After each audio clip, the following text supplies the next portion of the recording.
I wanted to talk about the birth rate cargo cult today, and that has come up because there has been a new article by the supposedly conservative publication or centre-right publication, The Telegraph, from Lucy Burton, talking about how Britain must rely on immigration to compensate for our falling birth rate. Now, I know that birth rates are a very, very popular bit of discussion for people on the right and also the left, mainly because there's this idea that you need to up the birth rates to the 2.1 children per mother to make sure that you're at replacement rate, and if you don't do that, well, there will be consequences. You'll be outbred by the third world, and in the case of the establishment, they say if you're not meeting that, well, then you will have to have migration, massive levels of migration to enable growth in your country, economic growth in your country.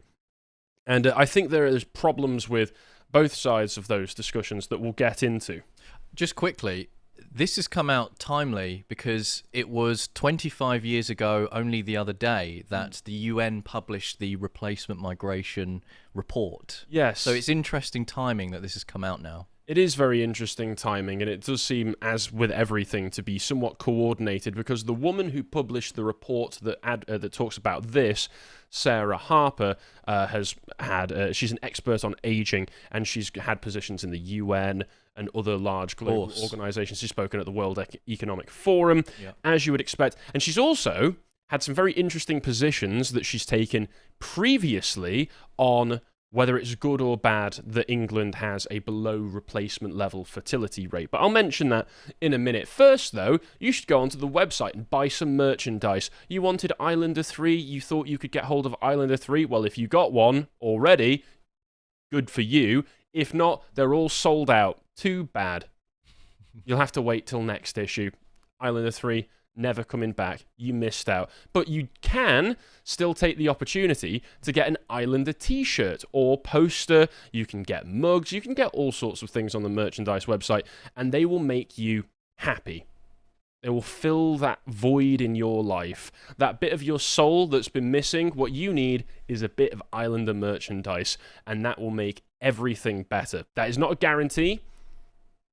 That is just what I'm saying. No, you will own Islander merch and be happy. Yeah, that's good. Yes. Klaus Schwab. Thank you, Stelios Schwab, over there. Yeah.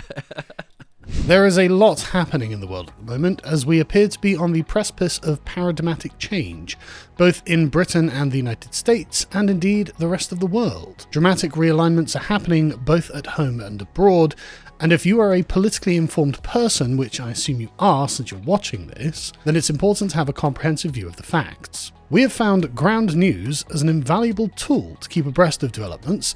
Each day they pull in thousands of news articles from around the world and organise them by story in one place, and for each story you'll get a visual breakdown of the story's political bias, reliability and ownership. It also helps us overcome the issue of partisan division. This is a major problem in the social media political ecosphere, and it creates an environment where each side of the divide doesn't understand the other, and in many ways doesn't even share the same facts. It's important not to lose touch with your countrymen, even if they disagree with you. And so Ground News's blind spot feature is particularly useful, as it shows what stories both the left and the right have natural access to. Another superb feature is the ability to switch regions, to view news from the UK, Europe, America, Canada and internationally, so you can easily find out what the primary discourse in those regions are and what is being said on either side. If you want to stay politically informed, Ground News is an essential tool. If you want to support us and stay abreast of these political developments, go to ground.news/Lotus Eaters and sign up for their service, which is available in both the browser and via their app. If you subscribe via our link, you get 40% off the Unlimited Access Vantage package for this month only. We strongly recommend it. Many thanks to Ground News for supporting us and providing such a useful service. Klaus Panayotou. Got your surname right. That's right. It took me a while, but I got it right now. Yeah, you actually did. Yeah, thank you. Yeah, 2.5 years. 2.5 years. I've been saying it right for at least a year at this point. Come on. But anyway, buy the merchandise, you scroungy bastards. Anyway, onto the actual segment itself. So this article came out yesterday, and it was one that immediately got a lot of attention because really, I find birth rate discussion to be somewhat of a misnomer. It's somewhat of a distraction. I absolutely believe, I'm a father, I've got a daughter myself, that if you are in the right financial position to be able to do so and raise a child in a healthy environment with somebody that you love, you should absolutely do so. And I think that you should do so and have as many as you can possibly manage, because having a family is incredibly rewarding. Bringing life into the world is one of the most beautiful and important things that you can do. However, on the political dimension of a discussion like this, birth rates are always used either as a distraction from the more effective political action of what needs to happen, which is discussion, in my opinion, of the rapid demographic change. And people on the right will say, well, you just need to have more children or else the demographics will change to the point where we're disenfranchised. I would say you shouldn't get into an arms race with birth rates with the third world, because Western European countries have always had lower fertility rates than most of the rest of the world. You will lose that. It's breeding wars. It's an anthropological observation that Western Europeans in particular have always had slightly lower fertility rates because of the environment that we developed in, which means that we had less children and spent more time on those children, raising them to make sure that they survived and lived good lives. I think it's R versus K reproduction strategies. Right. That's the discussion there. And the other side of the conversation is that when you talk about birth rates, you're legitimizing the other side who say, okay, well, if it's so bad that you do not have replacement level birth rates, then we're going to have to find some other way to boost the population. Because the conversation always comes back around on these economic terms that if we do not have a boosting population, if it's not constantly increasing, this will lead to an economic downturn, which will impoverish people. So you don't want that, do you? But anyway, onto this discussion here. So again, it's always used as some kind of backdoor method of saying, well, in that case, we need more people in the country, one way or another. It's interesting. The one narrative is, oh, no, population reduction. And then the other narrative is, oh, no, we need more people. Population reduction for certain populations. As we'll find out with Sarah Harper herself. Either way, so what it says, the official fertility rate in England and Wales is at a record low of 1.44 births per woman. Figures published at the end of last year show that the number of children born to British mothers has fallen by a quarter in 15 years. And of course, this has nothing to do with impoverishment of the country, rising house prices, deteriorating social conditions, hostile culture, nothing like that. We've no idea why it happened, and there is only one solution, says the establishment. Meanwhile, fertility rate for foreign-born mothers has jumped to the past 2 years to 2.03 children per woman. Professor Harper, the professor of gerontology at Oxford University, said, we have to accept that we are going to be in low fertility societies, and the only way we can compensate for that is by looking at migration. We have a growing group of women who want to have children later, and they maybe only want to have one child. The idea that we're going to be able to replace ourselves by births alone, I really cannot see that coming back. 2 questions. Why not? And again, there's always this assumption with organisations, institutions like the Bank of England, that growing population is always a good thing. But we've had a growing population driven entirely by migration for, a decade or two, at least by now. And the economic situation on the ground in the country is getting worse and worse and worse. GDP per capita has remained very stagnant or falling, and you can go around the towns and city centres across the country and see that there is widespread impoverishment. There are so many closed shops, so many foreign-owned shops which are fronts for foreign criminals, and you go, well, okay, it's the same as the tax question. They say the country's getting worse, everyone's getting poorer, let's keep increasing tax. Well, people have been increasing tax over and over and over again for decades, and things have got worse and worse and worse. Well, we've been having this much migration into the country for at least 25 years, 28 years at this point, wouldn't it be? So the country's got worse and worse and worse. The only answer is more migration. Just keep your foot on that pedal. The labour market. Yeah, for the labour market.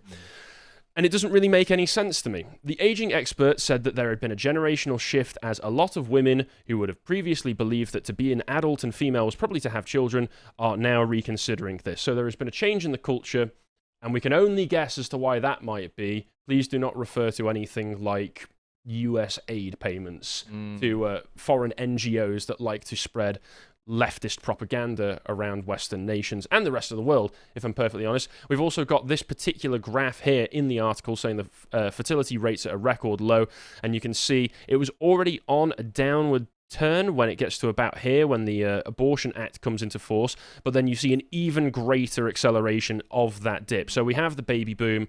Things start to level out naturally because that was a very special circumstance that led to that particular boom right there. And then abortion comes in and it just goes, and then it's leveled off for a few decades until we get to now, and things get worse and worse and worse. And there are a number of factors leading to all of this. And they say experts have suggested that more women are choosing to prioritize careers or buying a house over having a baby, meaning many are having children later in life or not at all. In the UK, the average age at which mothers give birth has risen from 26 in 1975 to 30 or 31 in 2022, the highest since records began. At the same time, the Office for National Statistics has projected that the number of people aged over 85 will nearly double to 3.3 million by 2047. Professor Harper's comments come days after Andrew Bailey, the Governor of the Bank of England, warned that Britain's ageing population poses major obstacles to growth. So that's the only thing that we've got to be worried about. As always, growth, we need the line go up. Line go up on a graph somewhere. And again, there's questions to ask, which is growth for who? Growth for what purpose? Growth for the improvement of living conditions in the country? Or growth for the sake of bankers' bottom lines? Compare that with a country like Hungary, for example, that incentivizes things through tax breaks, through marriage. Obviously, if you have, I think it's 2 children, I believe you're entitled to some kind of tax break of some sort. So, like, incentivizing the idea of there have been children. some governments that have had some success. I believe I've actually got it in an article later on, or at least it's mentioned in an article later on. But Hungary's pro-natalist policies, I think, have been able to increase the birth rate from 1.23 per mother to 1.5 per mother. So that's quite a jump, but still not to replacement rates. There's only so much in a modern environment that you can do to incentivize people to have more and more children. And it does seem to be a reflection of the culture.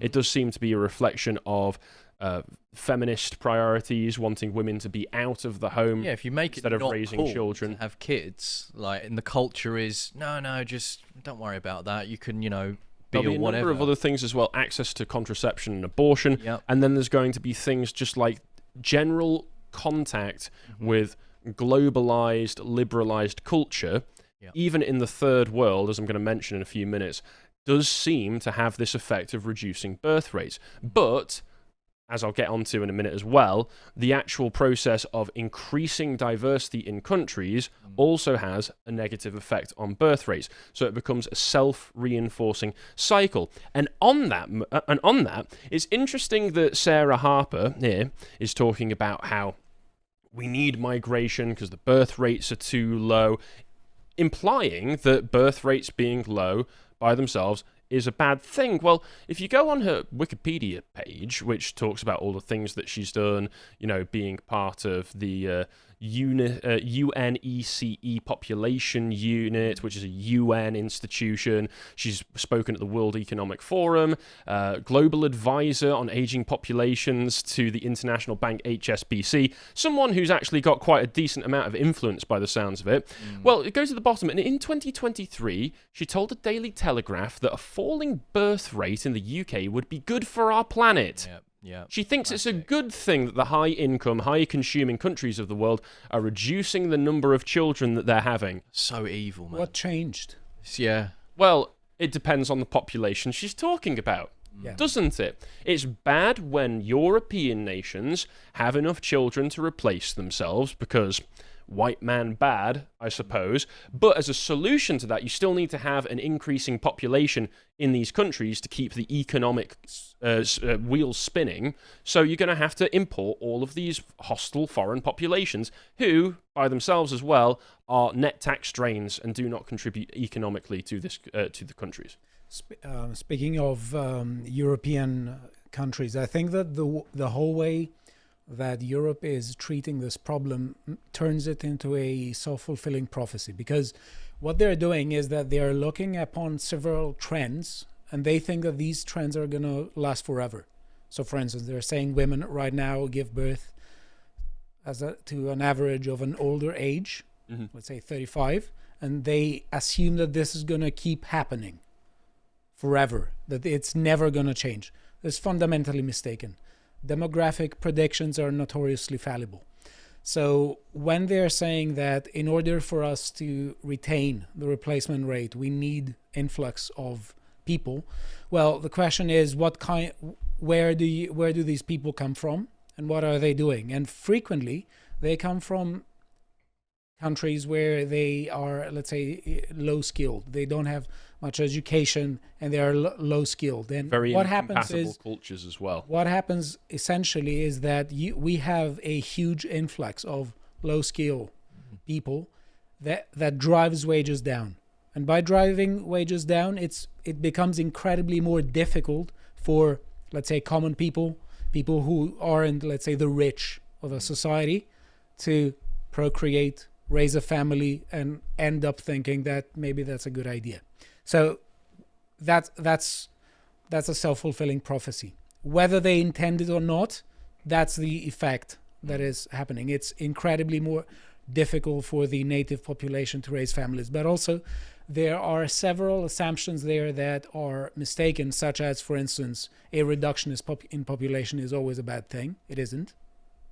And the GDP goes up. It doesn't always go up. Sometimes, especially when we're talking about particular countries from the Middle East, it actually has a negative effect on the GDP.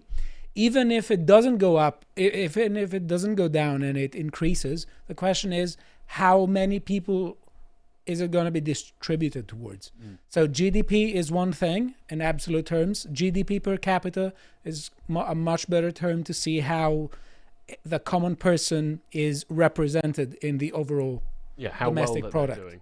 And I've said for a long time at this point that the actual population of native-born British people in this country has remained a pretty steady 41 to 42 million over the past 40 or so years.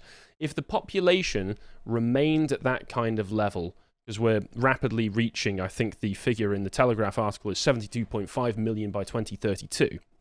If the population reduced to a much more manageable 41 to 42 million, say 45 million, to allow for productive European migrants who remain in the country to stay here and contribute to us as well, because they can integrate.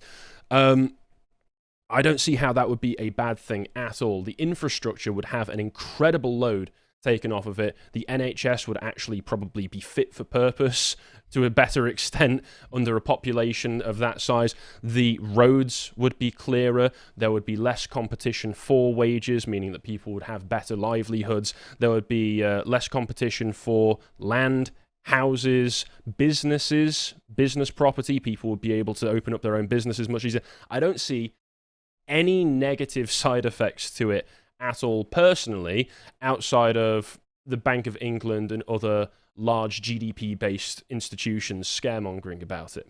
Personally, that's my look at it. And you can see that this seems to be, on a certain level, coordinated, because at the same time you get people like Lord Philip Hammond going on Sky News, as shown here by Connor, who posted this on his Twitter, saying the exact same thing. We need growth, so we need managed migration. Let's hear it from the horse's mouth.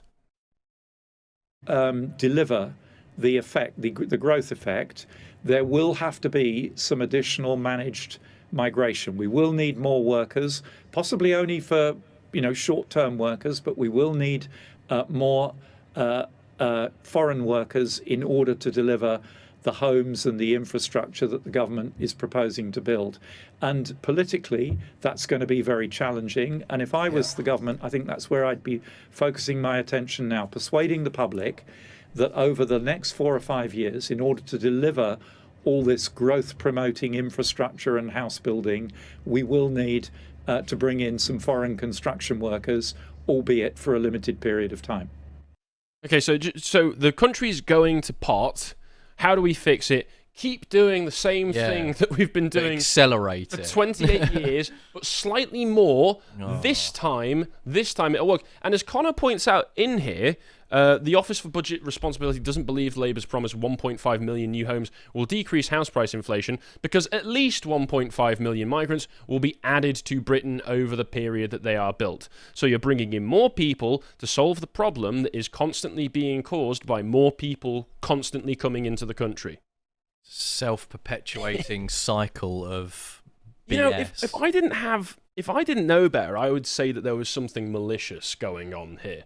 But I would never say that, because then large international American NGOs might come after me for saying such a thing. But on the birth rate question again, the point about fertility rates going down seems to be something that's universal whenever a country comes in touch with this liberalized, globalized culture.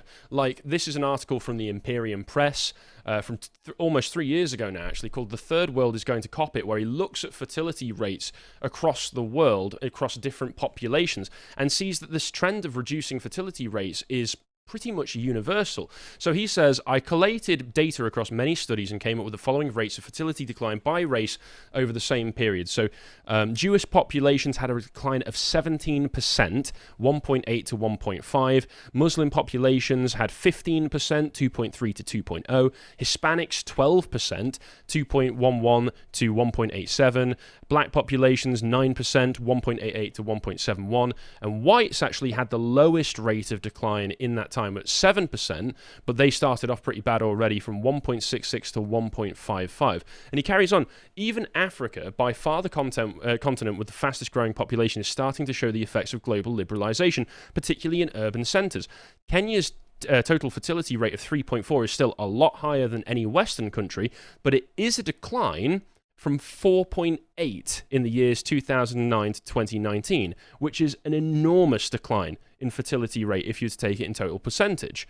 What's happening, and he puts it down to the fact that all of these cultures have had very traditional, very particular ways of living up until very recently. They've come in touch with this globalized, Western, liberalized culture, and it has just run straight through them. And this is something that is going to happen more and more and more to the third world as it's affected by all of this. I think it's mostly economic. I don't think it has to do with a political aspect. Oh well, I mean, when I say globalized and liberalized, I mean and technology if and economy. If people are given the choice, usually they delay having children.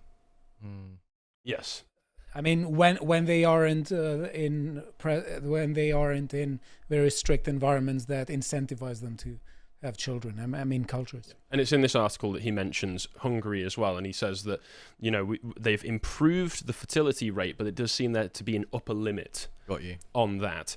And this is what leads to situations like this. This is quite a famous graph at this point. Only 56% of births in England were white British in 2023. You can see the different regions. Up in the north east, it's 80%, but down in London, unsurprisingly, it's 21%. Again, to show how global this whole situation is, you can also see he did one in about America as well, from state to state. And you can see across each of these states, especially the ones across the southern border, Texas, New Mexico, California, they go down as low as 15% in 2023, which is absolutely ridiculous. And again, I think that there might be something intentional about some of this, which is that there has been a study done last year talking about the effects on greater levels of diversity on fertility rates. And this is a very, very interesting study. Let me go through some of this. America has seen increasing diversity and declining birth rates for a long time. Racial minorities made up about 10% of the population in 1950, but account for more than 40% today. The total fertility rate was 3.7 kids per woman in 1960, and around 2.1 in 2007, is around 1.7 today. A viral academic working paper by Umit G. Guran and David H. Solomon argues the two trends may be linked. Perhaps rising diversity is a reason that birth rates are declining. This could be the case, for example, if people tend to marry others of the same race and have more trouble finding partners in diverse places, or if places with higher diversity tend to have lower levels of trust and more social isolation. This next bit's from another analysis I've seen of this. Solomon's study utilizes data from 1850 to 2021, drawing on US censuses and the American Community Survey to establish a direct link between racial diversity and birth rates. Two key concepts are central to this analysis: racial isolation and immigration shocks. Racial isolation refers to the scenario where an individual is part of a numerically smaller racial group within a local area. For whites, a one standard deviation increase in this isolation leads to a birth rate decrease of 0.044 children per woman. Conversely, when the share of whites in an area increases by a standard deviation, there's an increase of 0.064 children per woman. Paints a clear picture: as the white demographic becomes less concentrated due to immigration, their birth rates diminish. Longitudinally, this study observes that increased racial diversity since 1970 might explain between 20 to 44% of the decline in US fertility rates, highlighting the profound effect of demographic changes on birth rates. So that is very, very interesting if you were to look at that study and take that as being accurate and an accurate representation. And as a result, I can only assume that this kind of code switching in rhetoric that Harper does, where she's like, well, you know, the falling birth rate is great for the planet, it's all about the planet and the environment, and then turns around and says, well, this means you're going to have more people in the country. Again, as you mentioned, it becomes self-perpetuating, and I would argue is being done on purpose. And again, this kind of diminished cultural cohesion in more diverse populations and groups has not just been noted on a broader nationwide level, it's been noted by Amazon. By Amazon when they were looking at which stores were at most risk of unionizing. So you don't want the staff to unionize, and you think to yourself, okay, well, that'll cost us money, that'll cost us time. How do we prevent that? Well, they've got a heat map that ranks which stores are most at risk of unionizing. As part of this heat map, they track a number of different factors, and the higher the score of these factors are, the less risk there is of unionizing, right? One of the most important ones they note here is that the heat map says lower rates of racial diversity increase unionization risks. Store risk metrics include average store compensation, average total store sales, and a diversity index that represents the racial and ethnic diversity of every store. Stores at higher risk of unionizing have lower diversity and lower employee compensation, as well as higher total store sales and higher rates of workers' compensation, according to all of these documents. So the important part there is that if you want a group to be less cohesive, not be able to work together against you, who are the authority in a position of power, you want them to be more diverse, amongst other factors. This has an equivalent in politics, and it was played by the left, who was losing the working class and said that they need to mix population, and suddenly they began open borders. But the people they imported are reaching critical mass, and they're going to make parties of their own. So now it's not so much, I think it's not so much the left that is the issue here. It is definitely an issue, but also it's the purely economics side. Yes. That says GDP is the only thing that matters. It's an establishment problem. Yeah. I would argue. But that's all the information that I have for that. Do with it as you will. Over to the website and sign up and watch some of our series. Here's one with Dan talking about where did all the aliens go? If you want to find out what he's on about, you can always sign up to the website, check it out. And if you want to see all the other work we're putting out, you can always follow us on Twitter. Thank you very much for watching, and goodbye.